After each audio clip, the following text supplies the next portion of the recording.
Ogni anno il 2 novembre c'è l'usanza per i defunti andare al cimitero.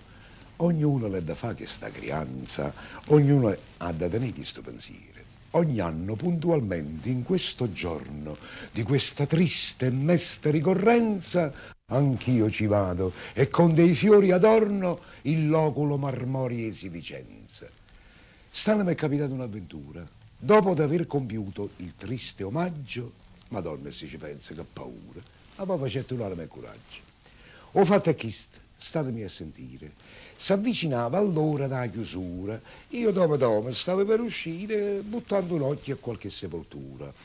Qui dorme in pace il nobile marchese, signore di Rovigo e di Belluno, ardimentoso eroe di 1000 imprese, morto l'11 maggio del 31. Lo stemma che la corona un coppa a tutte, sotto una croce fatta di lampadine, 3 mazze rose con una lista a lutto, cannella, cannelotte e 6 lumine. Proprio azzeccata a tomba sto signore, ci stava una da tomba piccerella, abbandonata senza manco un fiore, per segni solamente una crocella. E in coppa a croce appena si leggeva Esposito Gennaro Netturbino, guardandola che appena mi faceva sto morto senza manco una lumina. Questa è la vita, in capo a me pensava, chi ha avuto tanto e chi non aveva niente. Sto povero Madonna si aspettava che pure al lato mondo era paziente. Mentre fantasticavo sto pensiero, si era già fatto quasi mezzanotte e in un manetto inchiuso, prigioniero, morto di paura, annanzi ai cannalotti. Tutto a un tratto, che vega lontana, due ombre avvicinarsi alla parte mia.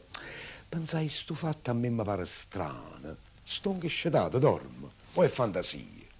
Ada che fantasia! Era un marchese, co tuba, a caramella e co pastrana, che l'ha da presa un brutto arnese, tutto fedente e con una scopa a mano.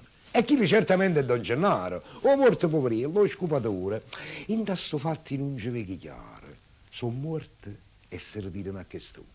Ma potevano stare quasi un palmo, quando il marchese si fermai e botte, savote, e tomo, calmo, dicette a Don Gennaro, giovanotto, vorrei saper da voi, vile carogna, con quale ardire, come avete osato di farvi seppellir per mia vergogna accanto a me che sono un blasonato.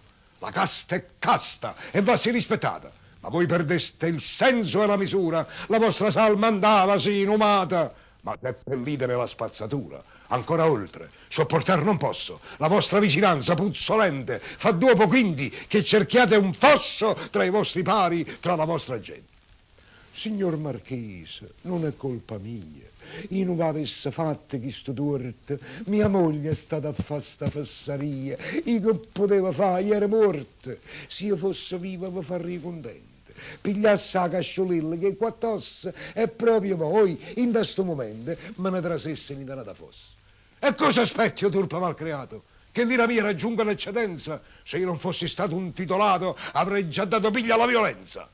Fammi a breve, piglia sta violenza. La verità, Marche, mi sono scucciati di sentire e si perde la pazienza, mi scorda che sono morto e sono ammazzato.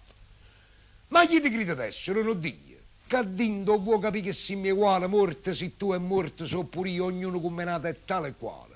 Lurido porco, come ti permetti paragonarti a me che ebbi Natali, illustri, nobilissimi e perfetti, da fare invidia a principi reali? Tu qua Natale, Pasqua e Epifania, tu vuoi mettere in capo in da cervella che stai malato ancora di fantasia? A morto sai che te è una livella, un re, un magistrato, un grand'uomo.